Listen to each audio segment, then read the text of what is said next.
इस कार्यक्रम के पुण्यार्जक हैं श्री विमल चंद जैन, विनोद जैन, डॉक्टर विशाली जैन, डॉक्टर सोनिया जैन, तिलक जैन एवं बड़जात्या परिवार, दुर्ग, छत्तीसगढ़। ओम ह्रीं श्रीं क्लीं ऐं आरं बम बम हम सम तम बम बम बम बम हम हम सम सम सम सम दम दम बम बम झम झम झम झम झिम झिम झिम झिम झिम झिम झिम झिम झिम झिम राम राम द्रिम द्रिम राम राम। ओम नमो अर्हते भगवते श्रीमते पवित्र चतुष्कोण कलशाभिषेकं करोमि स्वाहा करोमि स्वाहा। नमः सिद्धिभ्यः। ओम नमः सिद्धिभ्यः। ओम नमः सिद्धिभ्यः। श्रीविद्रागाय नमः। ओम नमः भगवते श्रीमते पार्श्वीशंकराय द्वादश गणपेशाय शुक्ल ध्यान पवित्राय सर्वज्ञाय श्रीअंभवे सिद्धाय विदाय त्रिलोकशंकराय सत्य ज्ञानाय सत्यब्रह्मणे ब्रह्मणमणमणदाय ऋषि आरिका श्रावक श्राविका प्रमुख चतुर संसर्वनाशनाय घाती करुणाशनाय घाती करुणाशनाय अवश्यमाकम चिंचिंदा। आइए बड़े भावों के साथ शरद पूर्णिमा के इस पावन दिवन पर हम नवदेवताओं की पूजन की स्थापना करेंगे। महापात्र खड़े हो जाएं, सभी लोग खड़े हो जाएंगे। खड़े होकर के स्थापना।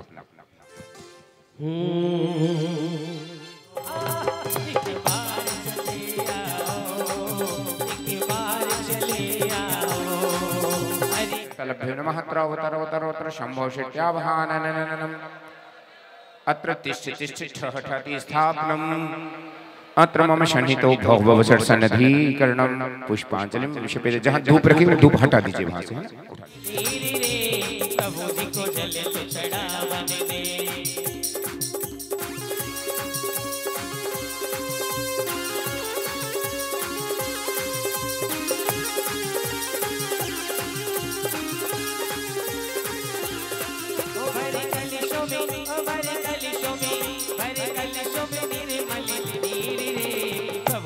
चले तो चढ़ावने माता की पानी लागे अजी हो अजी हो अजी हो। नमः ओम ह्रीं अर्हन्त सिद्धाचरपदे सर्वसाधु जिंदम निनाकम निंचे चतलभ्य नमः। ओम ह्रीं अर्हन्त सिद्धाचरपदे सर्वसाधु जिंदम निनाकम निंचे चतलभ्य नमः। ओम ह्रीं अर्हन्त सिद्धाचरपदे सर्वसाधु जिंदम निनाकम निंचे चतलभ्य नमः। ओम ह्रीं अर्हन्त सिद्धाचरपदे सर्वसाधु जिंदम निनाकम निंचे चतलभ्य नमः। ओम को जान कुर्बान होती है क्यों एक मेरे खातिर तू रोती तेरे श्री अरिहंत देव प्रेम हमारे ये घाटिया को घाट सकल जग उभारे ये जीव सिद्धि सिद्धि की मैं वंदना करूं जे अष्ट कर्ण मुक्ति की मैं अर्चना करूं। आचार्य देव गुण 36 धार रहे दीक्षा दे असंख्य भवतार रहे जीवन के उपाध्याय गुरु ज्ञान के धनी सन्मार्ग के उपदेश की वर्षा करे धनी जे 728 गुणों को धरे सदा तेरी आत्मा के साथ ना से सिद्ध होना कदा ये पंच परम देव सदा भव हमारे हिलोय से हिराणम नमो सया सव्यसे धरणम संभन्ते सिद्ध भक्ति कौसगो कौतसालोचे सम्मणान समदस समचरितम अठविहि कमकाण मठगुण समणलो में थे पैठम तब सिद्धाणम ने सिद्धाणम संयम सिद्धाणम चर सिद्धाणम अतिदर वर्धमान कालत सिद्धाणम सब सिद्धम सड़िच कालम। बोलिए अंचेमी पूजेमी वंदामी नमस्यामि। दूसरे स्थित सर्व ऋषि समूह अत्र अवतार अवतार शंभो शिट्यावहाननननम अत्र तिष्ठ तिष्ठ ठहठति स्थापनम् सर्वश्रेभ्यो नमः। चंदनम निर्वाम्नि चंदन रश्मि के समान द्योतशाली लाई चरण के समीप पुंज तेज को पाई प्रकृति के निर्विकार मुक्ति बल्लभा कल्प वृक्ष के सुगंधि पुष्प थाल में भरे कामदेव के जय मुनिंद्र पाद में धरे प्रकृति सर्वश्रेभ्यो नमः। नैवेद्यम निर्वाम्नि स्वाहा रत्न दीप में कपूर ज्योति को जलाए साधु वृंद पूजते सी जान ज्योति आई प्रकृति के निर्विकारी नग्न रूप को धने अभिनंदनातस्य नव सहस्र अष्टशतक अवधि ज्ञानी ऋषिभ्यो नमः अर्घ्यं निर्मामि सर्वत्रय लक्ष ऋषिभ्यो नमः पूर्णार्घ्यं निर्मामि शांत है शांति धारा पुष्पांजलि निमिषपेतः जबले मूल नमः अर्घ्यं निर्मामि 2,54,सहस्र शिक्षक ऋषिभ्यो नमः अर्घ्यं निर्मामि ह्रीं श्री सुमतिनाथस्य 18,000 विप्रियाधारी ऋषिभ्यो नमः अर्घ्यं निर्मामि ओम ह्रीं सुमतिनाथस्य 10,450 वादी ऋषिभ्यो नमः। ठहरिए, आप अचानक महल में अंदर कैसे प्रवेश कर रहे हैं? कौन है? कहां से आए हैं? किस कारण आए हैं? बताइए। द्वारपाल, मुझे नहीं जानते? अरे आप तो ऐसे बोल रहे जैसे स्वर्गों के राजा हो। आपको वाला मैं कैसे पहचानूंगा? बताइए आप कौन हो? मैं सौधर्मेंद्र हूँ, स्वर्गों से आया हूँ। मैंने बोल दिया तो ये कहने लगे मैं सौधर्मेंद्र हूँ, स्वर्ग से आया हूँ। अच्छा महाराज, आप तो मुझे एक ही नजर आ रहे हैं, बाकी के 99 कहाँ हैं? द्वारपाल, मेरा नाम सौधर्मेंद्र है। अच्छा, जो स्वर्गों से आए हैं। आप सच में स्वर्ग से आए हैं? जरा मैं एक बार छू के देख लूं। हाँ, और ये आपके साथ मृग नयनी, ये कौन है भला? मेरी सची है। क्या बिल्कुल सच्ची है? हाँ हाँ, कभी झूठ नहीं बोलती। मेरी सच्ची कभी झूठ नहीं बोलती। तुम महाराज के पास जाओ, ठीक है, और उनसे मेरा निवेदन करना कि देवराज सौधर्मेंद्र उनके दर्शनों की आज्ञा चाहते हैं। बिल्कुल महाराज, मैं तो इसी कार्य के लिए द्वार पर खड़ा हूँ, परंतु मेरी एक शंका है, उसका समाधान और कर दीजिए। बोलो। महाराज, जब आप स्वर्ग वापस जाए ना, तो वहाँ मेरी दादी है, उनसे मुझे मैं जाते समय तुम्हें भी साथ ले जाऊं। नहीं नहीं महाराज, मुझे स्वर्ग नहीं जाना। तो आप शीघ्र जाइए और महाराज को बोलिए। जो आज्ञा। महाराज की जय हो, राजा जी की जय हो। हे अयोध्या नरेश, हे प्रजापालक, मेरा प्रणाम स्वीकार हो। आओ द्वारपाल, क्या बात है? महाराज, महल के मुख्य द्वार पर स्वर्ग से कोई सौधर्मेंद्र पधारे हैं, वो आपसे मिलने की अनुकंपा चाहते हैं। महाराज, क्या आज्ञा है? सौधर्मेंद्र है? जी महाराज, वो आपको पिता से लाइए। जो आज्ञा महाराज। आइए, आपको महाराज ने ससम्मान बुलाया है। आए रे आए सौधर्मेंद्र आए, आए रे आए सौधर्मेंद्र आए भक्ति में दिल का तराना दीवाना, ओ गाए भक्ति में दिल का तराना दीवाना।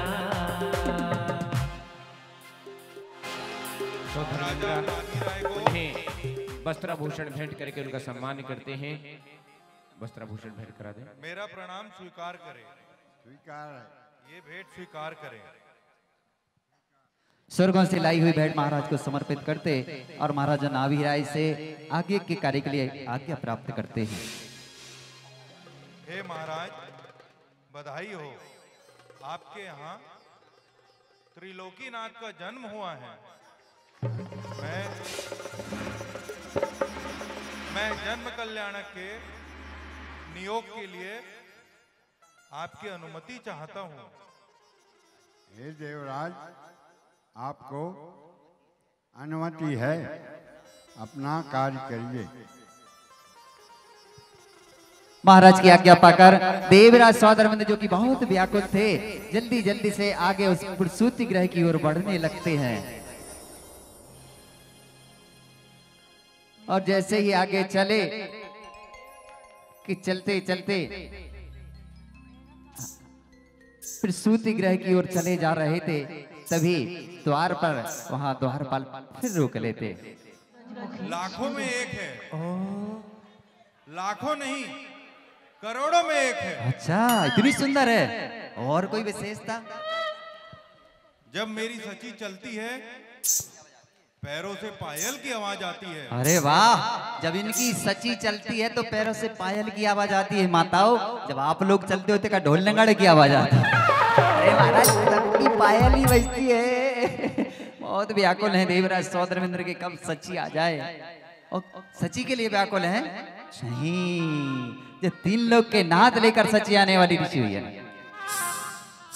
और तभी पायल की आवाज आती और सची उन त्रिलोकीनाथ को अपने गोद में लेकर चली आती है। तीर्थंकर बालक को लेकर आई देखो इंद्राणी, तीर्थंकर बालक को लेकर आई देखो इंद्राणी, मन में अनेकों भाव सजोए। जय हो। लाई देखो इंद्राणी, तीर्थंकर बालक को लेकर आई देखो इंद्राणी, तीर्थंकर बालक को लेकर। हाँ, दोनों हाथ हम लोग तालियों के साथ में।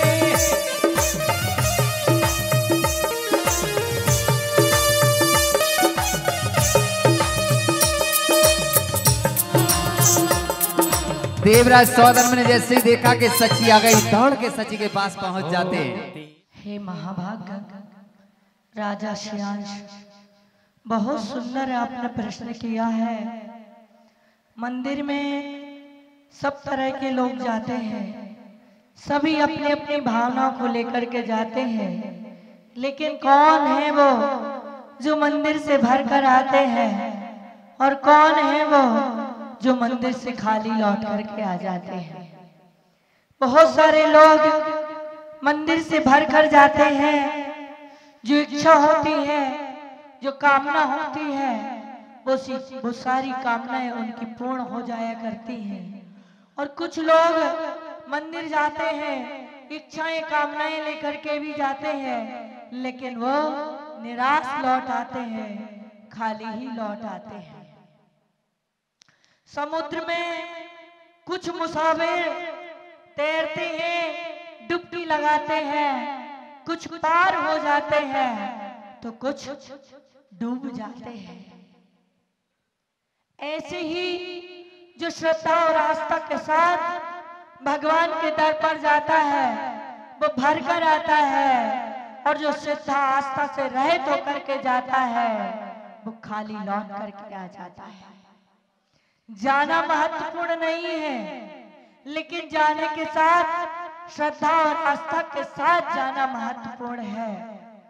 एक पत्थर जब श्रद्धा होती है, हम जिस मंदिर में जाते हैं वहां पर भगवान नहीं होते हैं, लेकिन हमारे अंदर श्रद्धा हुआ करती है, तो श्रद्धा के कारण हमें उस पत्थर की मूर्ति में भी भगवान नजर आते हैं, भगवान दिखाई देते हैं। क्यों?